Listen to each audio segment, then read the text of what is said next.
At Turning Point USA's 2019 Student Action Summit, we sit down with Dave Rubin, host of the Rubin Report, to discuss the radicalization of the left and the assault on free speech in America today. Dave Rubin, wonderful to have you on American Thought Leaders. Yeah, it's a pleasure to be here. So Dave, you know, your show has been a little bit of an inspiration for American thought leaders, I have to say. You've been around a lot longer. I love competition. And not only competition, I love, listen, if 1 million people start doing 1 million great interviews and my show somehow becomes less relevant through the ether of that, that is okay. I want to be in the NBA. There's one particular interview that caught my eye. It's from a while ago, and it's with someone who's working with us these days, Larry Elder. Yeah, I love Larry. And you know, you guys were talking about systemic racism, and you know, at the beginning of the interview, you came in with some assumptions. Larry seemed to start breaking those down, and it's kind of live on the show. And I was very, in a sense, I was even touched, and I love that you actually put that show up. I'm sure you got some resistance, possibly. I did, internally and externally, yeah. Okay. So it was really interesting, because I don't know how many people can truly say that their best and worst career moment was at the exact same time.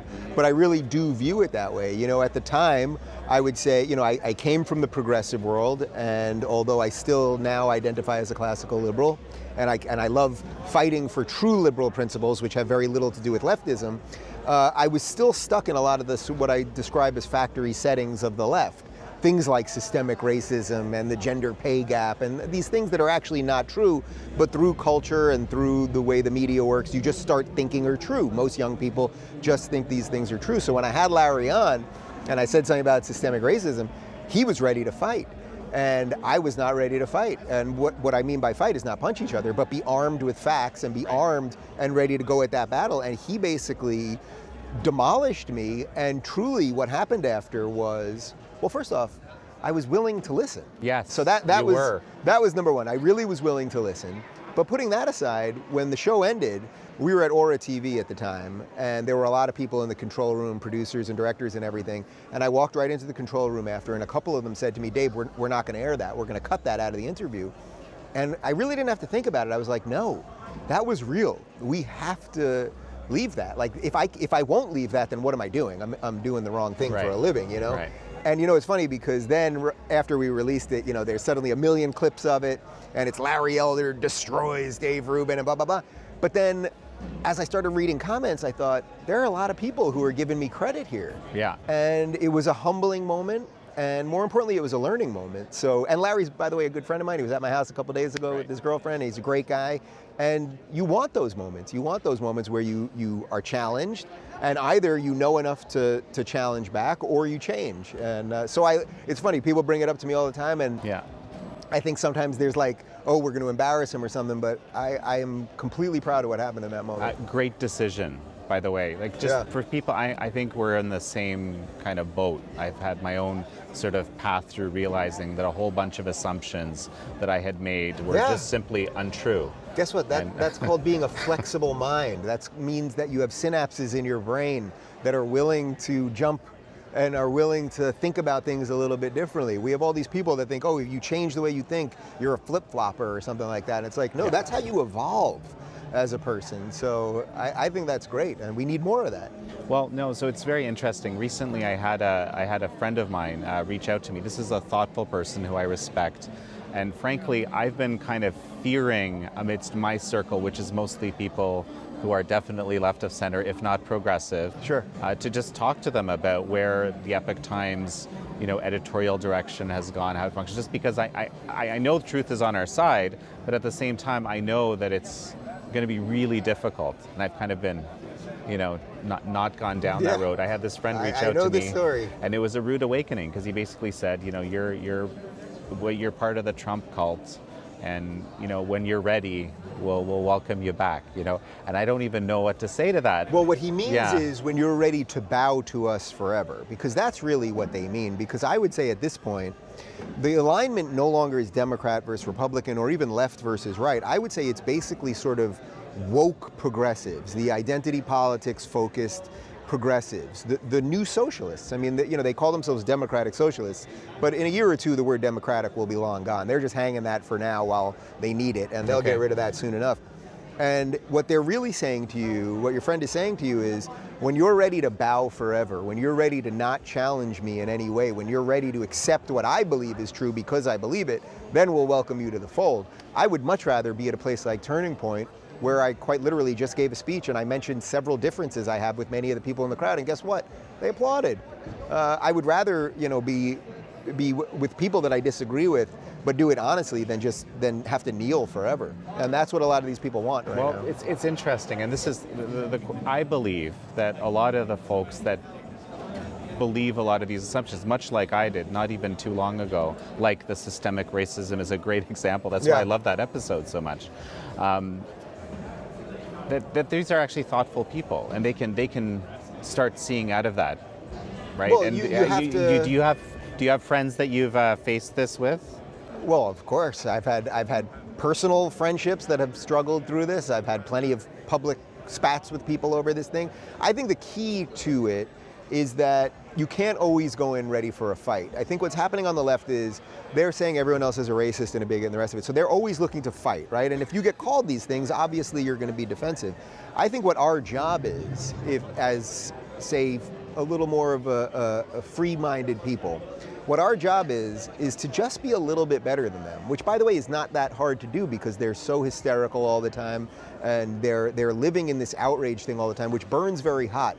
But right. Things that burn hot can't burn for very long. And the question is, how long can this thing burn, and how much of the rest of our culture and our history will they burn down with it? And when I say that, this is not just an idea I'm talking about. I mean, the reason that they want to take down all these statues, the reason they want to tell you our founders were racist, is because they actually want to unfurl all of the things that make us live in the freest country in the history of the world, which is where we live right now.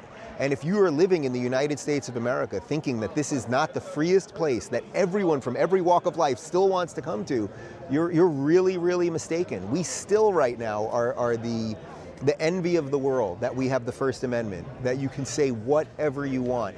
Donald Trump can tweet, and a zillion blue-checked journalists on Twitter can say all the worst things about him, and guess what? Nobody comes knocking on their door. No secret police are taking people away. But that happens in an awful lot of other countries, and many of which are thought of as free. So we have to defend the things that allow us to do this freely.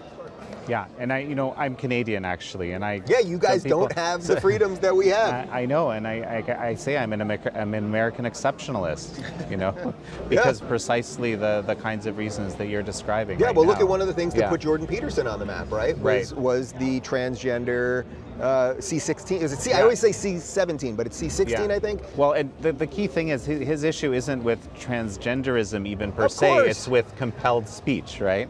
This is a psychology professor. He has no problem inherently with transgender people. I mean, I spent a year on tour with the guy. He wants everyone to be treated as an individual with equal rights under the law and dignity and respect. I met trans people at the shows. Nobody was treated poorly, nor would he have stood for it if they were. What he was talking about was compelled speech from the government. Right. And Canada does not have the protections that we have in America. Certainly the UK and Europe doesn't have the protections we have. And a lot of them are intended to be good, right? I would prefer that people not deny the Holocaust.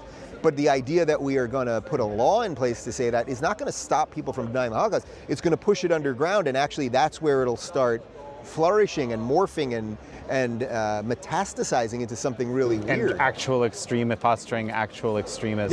Yeah. And so I would. forth. Sunlight is the best disinfectant, really. Very interesting. I caught one of your last tweets. I have to read it because I thought it was fascinating. That's what our audiences joke that I use that word too much, but it really was. Wokeism is half mental disorder and half hostage situation. Yeah. Okay, break that down for me. Well, I was retweeting Bebe Neuwirth, who is an actress who played. She was Frasier's wife on Cheers, and right. Okay. Now I recognize. Yeah, I can't remember her name on the show. Does anyone remember her name on the show? Lilith. She was Lilith in Cheers. Thank you. And she all this woman did was like J.K. Rowling's tweet, where in effect J.K. Rowling the writer of Harry Potter. All, in fact, she said was that men and women have different biological differences. That's it. We all know this to be true. That doesn't mean you're anti-trans. It certainly doesn't mean you're anti-gay. All it means is that we have different biology. We have different body parts. BB New Earth, and by the way, Mark Hamill, Luke Skywalker, also liked the tweet and had to apologize for liking the tweet, because then the woke outrage mob comes for them, and thousands of people, start attacking them on Twitter and demand, I'm not going to see your movies, or I'm going to boycott this or that. And they actually apologized. In effect, she said, I didn't understand the tweet that I was reading, and I shouldn't have liked it, and I apologize, and I think she actually said it was transphobic. And it's phobia. A phobia is an irrational fear. I don't think J.K. Rowling has an irrational fear of trans people. J.K. Rowling's a lefty. J.K. Rowling has given everything to leftism and progressivism, but that's what I'm talking about. If you take one position that is out of what they say is okay, the moment they say it's okay, and that changes all the time, by the way, it's half mental disorder, which I know I was being a little hyperbolic, obviously, but I do believe it's a mental condition. If you walk around outraged at everyone else all the time who thinks differently, I actually do believe that's a mental condition. And then it's half hostage situation, because it's going to come for you. So basically, when you have the progressive woke machine, it's basically a whole bunch of people standing in a circle with a gun to somebody else's head in a perfect circle. And everyone's sort of like, I have to be the first one to fire, otherwise I'll be hit. So that's what I meant by that. Twitter sometimes doesn't bring out the best in us also. It's fascinating, this J.K. Rowling situation, because it's just been like the centerpiece of Twitter for the last, 48 hours, and it's like, what did she actually say? She didn't say be mean to trans people. She didn't say trans people don't deserve rights. She didn't say trans people don't deserve dignity. They don't deserve respect. All she said is biology is real. That's it. And as Douglas Murray says, it's like we're suddenly debating things we know to be settled science. And that's a very dangerous thing to do. We all know there's a difference between male and female. That's not bigoted. There's nothing wrong with that. And again, I would want all trans people to be treated the same way I would want everyone else to be treated. Obviously. Yeah. Which, by the way, I mentioned on stage during my speech to 3,000 people just now, and these are all conservatives, and they all applauded that. So where are the anti-trans bigots? I'm not sure. Is wokeism anti-science? Yes.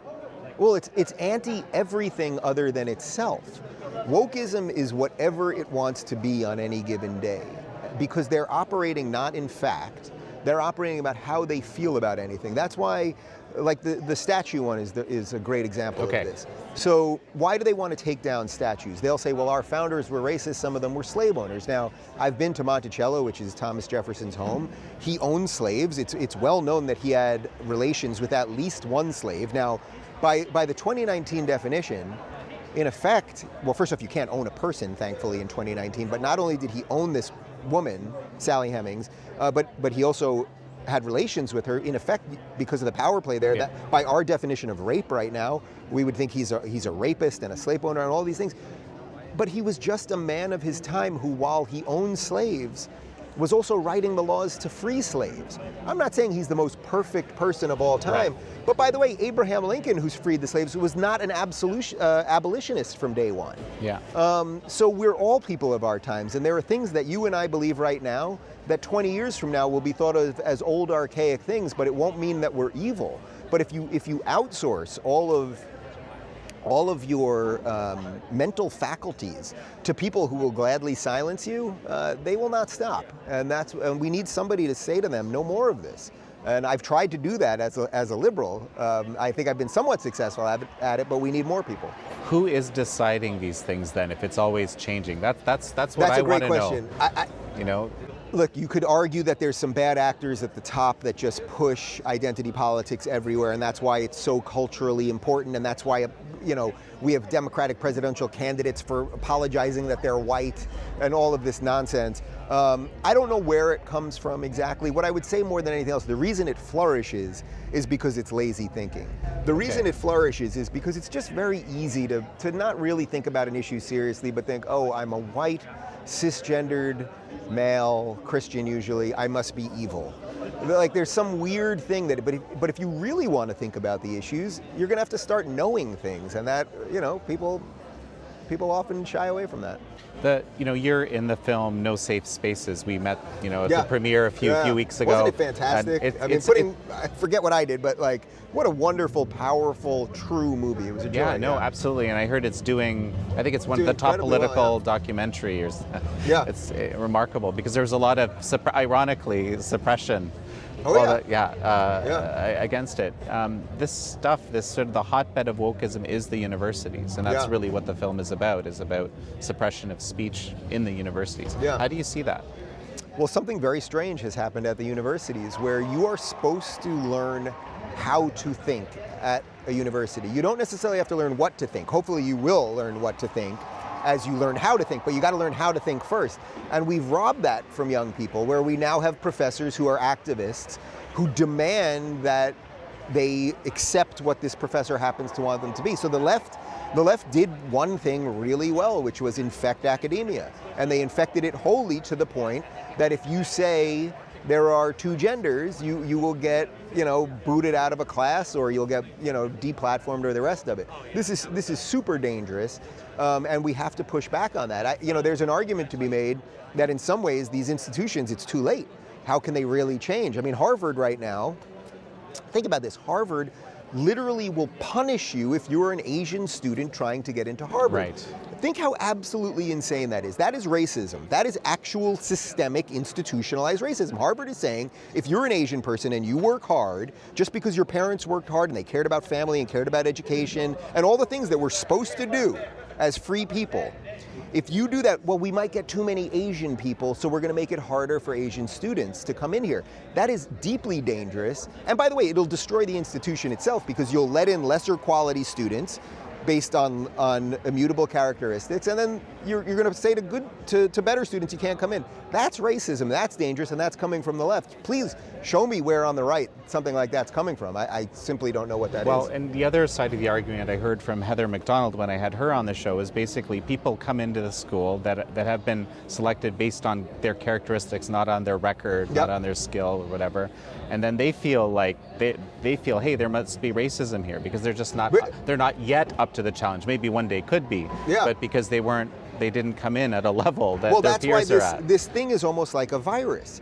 It's very easy to catch, right? What is a virus? A virus is very easy to catch, but it's very hard to get rid of.